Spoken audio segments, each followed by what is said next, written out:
Bus ಇವತ್ತಿನ ಪ್ರಾರಂಭ ಆಗುತ್ತೆ. ಸೈಮಲ್ಟೇನಿಯಸ್ ಆಗಿ ದಾವಣಗೆರೆಯಲ್ಲೂ ಕೂಡ ಬೆಂಗಳೂರಿಗೆ ಬರುತ್ತೆ. ಅಂದರೆ 2 ಬಸ್ ಇರುತ್ತೆ, ಒಂದು ಹೋಗೋದು ಒಂದು ಬರೋದು. ಅಲ್ಲಿ ನಮ್ಮ ಸಚಿವರು ಮತ್ತು ಲೋಕಸಭಾ ಸದಸ್ಯರು ಅಲ್ಲಿ ಉದ್ಘಾಟನೆ ಮಾಡ್ತಾರೆ. ಮತ್ತು ಇದೆಲ್ಲ ನಾವು ಪ್ರಾರಂಭ ಮಾಡಿದ್ದು 2013ರಲ್ಲಿ ನಾನು ಇದೇ ಇಲಾಖೆ ಮಿನಿಸ್ಟರ್ ಆಗಿದ್ದಾಗ. ಅಂದರೆ 12 ವರ್ಷಕ್ಕೆ ಮುಂಚೆ ಬೆಂಗಳೂರಿಂದ ಮೈಸೂರಿಗೆ ಪ್ರಾರಂಭ ಮಾಡಿದ್ವಿ. ಅದಾದಮೇಲೆ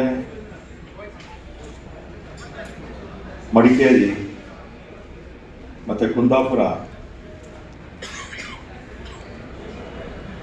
ಮೈಸೂರು, ಮಡಿಕೇರಿ, ಕುಂದಾಪುರಕ್ಕೆ ಇದುವರೆಗೂ ಹೋಗ್ತಾ ಇತ್ತು. ಇವಾಗ ದಾವಣಗೆರೆ ಇವತ್ತು ಇದಕ್ಕೆ ಸೇರಿದೆ. ಮತ್ತು ದಾವಣಗೆರೆಗೆ ಹೋಗುವಂಥವ್ರಿಗೆ ಬೇಗ ಹೋಗ್ಬೋದು. ಕಾರಣ ಏನಂದರೆ ನಮ್ಮ ಈ ಬಸ್ಸುಗಳು ಸಿಟಿ ಮಧ್ಯದಲ್ಲಿ ಹೋಗೋದಿಲ್ಲ, ಬೆಂಗಳೂರು ನಗರಕ್ಕೆ ಹೋಗೋದಿಲ್ಲ. ಇಲ್ಲ ಏರ್ಪೋರ್ಟ್ ಆದಮೇಲೆ ದೇವನಹಳ್ಳಿ ಆದಮೇಲೆ ಹೊಸ ರೋಡಲ್ಲಿ ನೇರವಾಗಿ ದಾಬಸ್ಪೇಟೆ ಮುಖಾಂತರ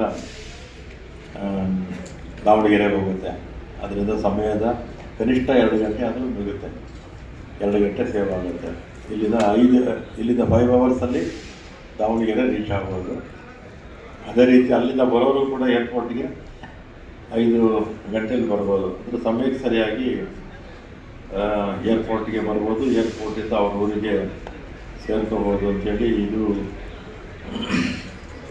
ಮತ್ತು ಇದ್ರ ಜೊತೆಗೆ ಹೊಸದಾಗಿ ಈಗ ಬಸ್ಸಲ್ಲಿ ಮೊದಲು ನೀರು ಕೊಡ್ತಾಯಿದ್ರು, ಏನು ಮಾನವಕರಣಗಳಿಂದ ಅದನ್ನು ಭಾಳ ಹಿಂದೆ ನಿಲ್ಲಿಸ್ಬಿಟ್ರು.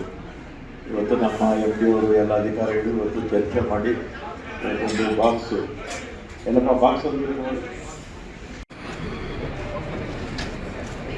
ನೀರು ಮತ್ತು ಬಿಸ್ಕೆಟ್ಸು, ಜ್ಯೂಸು ಎಲ್ಲ ಕೂಡ ಇರುತ್ತೆ. ಕನಿಷ್ಠ ಇದಕ್ಕೆ ಫ್ಲೈಟಲ್ಲಿ ಇದನ್ನು ಭಾಳ ನಮಗೆ ಕಡಿಮೆ ದರದಲ್ಲಿ ಕನ್ಸೆಷನಲ್ಲಿ ಕೊಡ್ತಾಯಿದ್ದೀರಿ. ನಮ್ಮ ಕನ್ಸೆಷನ್ನಲ್ಲಿ ನಮಗೆ KMF ಅವರು ಕೊಟ್ಟಿದ್ದಾರೆ. ನಮಗೆ ಅದನ್ನು ಏನು ಚಾರ್ಜ್ ಮಾಡೋದಿಲ್ಲ. ಮತ್ತು ಎಷ್ಟಿತ್ತು ಅಷ್ಟೇ ಇರುತ್ತೆ, ಕುಂದಾಪುರಕ್ಕೆ ಎಷ್ಟಿತ್ತು ಅಷ್ಟೇ ಇರುತ್ತೆ, ಮತ್ತು ದಾವಣಗೆರೆಗೆ ಎಷ್ಟು ಇರುತ್ತೋ